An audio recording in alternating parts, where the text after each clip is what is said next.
ಕೇಂದ್ರ ಶಿಕ್ಷಣ ಸಚಿವ ಧರ್ಮೇಂದ್ರ ಪ್ರಧಾನ್ ನಿನ್ನೆ ಮಧ್ಯಾಹ್ನವೇ ರಾಜೀನಾಮೆಯನ್ನು ಕೊಟ್ಟಿದ್ದಾರೆ. ನಿನ್ನೆಯಿಂದಲೂ ಕೂಡ ಕಾಕ್ರೋಚ್ ಜನತಾ ಪಕ್ಷ ಸೇರಿದಂತೆ ಜೆನ್ಜಿಗಳು ಇದರ ಬಗ್ಗೆ ಸೆಲೆಬ್ರೇಷನ್ ಅನ್ನು ಮಾಡ್ತಾ ಇರುವಂಥದ್ದು. ಇವತ್ತು ಕೂಡ ಇಡೀ ದಿನ ಸಂಭ್ರಮಾಚರಣೆ ನಡೆಯಲಿದೆ. ಜೆನ್ಜಿಗಳಿಂದ ಇವತ್ತು ಇಡೀ ದಿನ ಸಂಭ್ರಮಾಚರಣೆ ನಡೆಯುವಂಥದ್ದು. ಬೆಂಗಳೂರಿನ ಫ್ರೀಡಂ ಪಾರ್ಕ್ನಲ್ಲಿ ಸಂಭ್ರಮಾಚರಣೆಗೆ ಈಗಾಗಲೇ ಸಿದ್ಧತೆಗಳನ್ನು ಕೂಡ ಮಾಡಿಕೊಳ್ಳಲಾಗ್ತಾ ಇದೆ.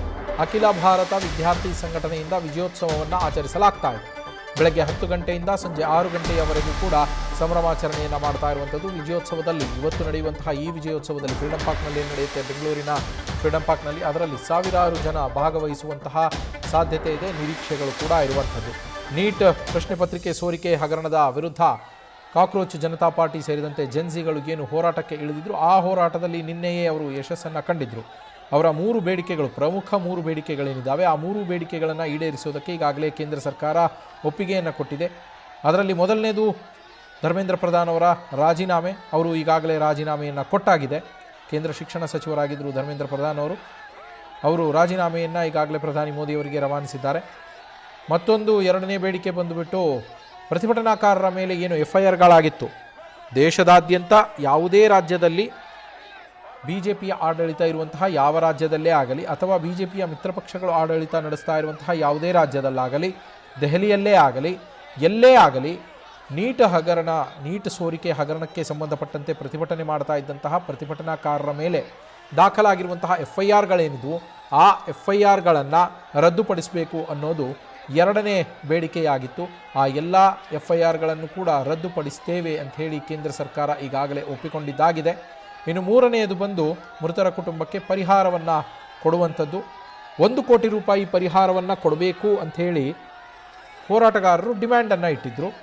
ಇದನ್ನು ಪರಿಶೀಲಿಸಿರುವಂತಹ ಕೇಂದ್ರ ಸರ್ಕಾರ ನಿಯಮಾನುಸಾರ ನಾವು ಪರಿಹಾರವನ್ನು ಕೊಡ್ತೇವೆ, ನಿಯಮಾನುಸಾರ ಪರಿಶೀಲನೆಯನ್ನು ನಡೆಸಿ ಎಷ್ಟು ಮ್ಯಾಕ್ಸಿಮಮ್ ನಮಗೆ ಕೊಡೋದಕ್ಕೆ ಅವಕಾಶ ಇದೆಯೋ, ಮ್ಯಾಕ್ಸಿಮಮ್ ಎಷ್ಟು ಕೊಡ್ಬೋದೋ ಅಷ್ಟನ್ನು ನಾವು ಕೊಡ್ತೀವಿ. 1 ಕೋಟಿಗೆ ಕಮಿಟ್ ಆಗಿಲ್ಲ ಕೇಂದ್ರ ಸರ್ಕಾರ, ಅದು 1 ಕೋಟಿಗಿಂತ ಕಡಿಮೆಯೂ ಆಗುವ ಸಾಧ್ಯತೆಗಳಿದೆ. ಯಾಕೆ ಅಂದರೆ ನಿಯಮಾನುಸಾರ ನಾವು ಕೊಡ್ತೇವೆ ಅಂತ ಹೇಳಿದ್ದಾರೆ. ಆ ನಿಯಮಗಳ ಪ್ರಕಾರ ಮ್ಯಾಕ್ಸಿಮಮ್ ಎಷ್ಟು ಕೊಡೋದಕ್ಕೆ ಸಾಧ್ಯ ಇದೆಯೋ ಇಂತಹ ಪ್ರಕರಣಗಳಲ್ಲಿ ಅದಕ್ಕೆ ತಕ್ಕಂತೆ ಅತಿ ಹೆಚ್ಚು ಪರಿಹಾರ ಎಷ್ಟು ಸಾಧ್ಯವೋ ಅಷ್ಟು ಕೊಡ್ತೇವೆ ನಾವು ಅಂಥೇಳಿ ಕೇಂದ್ರ ಸರ್ಕಾರ ಹೇಳಿದೆ. ಈ 3 ಬೇಡಿಕೆಗಳನ್ನು ಒಪ್ಪಿರೋದ್ರಿಂದ ನಿನ್ನೆಯಿಂದಲೇ ಸಂಭ್ರಮಾಚರಣೆಗಳು ಶುರುವಾಗಿದೆ. ದೇಶದಾದ್ಯಂತ ಎಲ್ಲೆಲ್ಲಿ ಪ್ರತಿಭಟನೆಗಳು ನಡೆದಿದ್ವೋ ಅಲ್ಲೆಲ್ಲವೂ ಕೂಡ ಸಂಭ್ರಮಾಚರಣೆ ನಡೀತಾ ಇದೆ. ಇವತ್ತು ಬೆಂಗಳೂರಿನ ಫ್ರೀಡಂ ಪಾರ್ಕ್ನಲ್ಲಿ ಅಖಿಲ ಭಾರತ ವಿದ್ಯಾರ್ಥಿ ಸಂಘಟನೆ ವಿಜಯೋತ್ಸವವನ್ನು ಆಚರಿಸುವಂಥದ್ದು. ಅದರಲ್ಲಿ ಸಾವಿರಾರು ಯುವಜನರು, ಸಾವಿರಾರು ಜೆನ್ಸಿಗಳು, ಸಾವಿರಾರು ವಿದ್ಯಾರ್ಥಿಗಳು ಭಾಗಿಯಾಗ್ತಾರೆ ಅನ್ನುವ ಮಾಹಿತಿ ಇದೆ. ನಮ್ಮ ಪ್ರತಿನಿಧಿ ಸವಿತಾ ಲೈವ್ನಲ್ಲಿ ಜಾಯಿನ್ ಆಗಿದ್ದಾರೆ. ಸವಿತಾ, ಇವತ್ತು ಜೆನ್ಸಿಗಳಿಂದ ಸಂಭ್ರಮಾಚರಣೆ, ಅಖಿಲ ಭಾರತ ವಿದ್ಯಾರ್ಥಿ ಸಂಘಟನೆಯ ವತಿಯಿಂದ ಏನೆಲ್ಲ ಸಿದ್ಧತೆಗಳನ್ನು ಮಾಡಿಕೊಳ್ಳಲಾಗಿದೆ ಸವಿತಾ?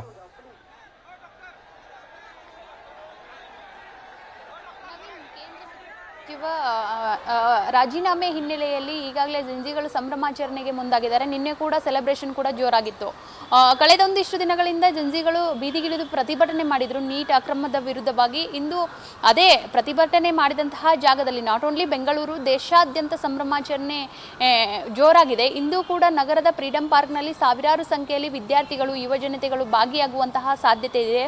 ಪ್ರಮುಖವಾಗಿ ಅಖಿಲ ಭಾರತೀಯ ವಿದ್ಯಾರ್ಥಿಯ ಸಂಘಟನೆ ಏನು ಸಂಘ ಇದೆ, ಇದರಿಂದ ನಡೆತಿರುವಂತಹ ಪ್ರತಿಭಟನೆ ಸಾವಿರಕ್ಕೂ ಹೆಚ್ಚು ವಿದ್ಯಾರ್ಥಿಗಳು ಮತ್ತು ಯುವಜನರು ಭಾಗಿಯಾಗುವಂತಹ ಸಾಧ್ಯತೆ ಇದೆ. ಪ್ರಮುಖವಾಗಿ ಇಂದು ಸೆಲೆಬ್ರೇಷನ್ ಅಂದರೆ ಅವರ ಹೋರಾಟಕ್ಕೆ ಸಿಕ್ಕಂತಹ ವಿಜಯ ಇದು ಅಂತ, ಈ ವಿಜಯೋತ್ಸವಕ್ಕೆ ಈಗಾಗಲೇ ಸಿದ್ಧತೆ ನಡೆದಿದೆ ಅಂತ ಹೇಳ್ಬೋದು.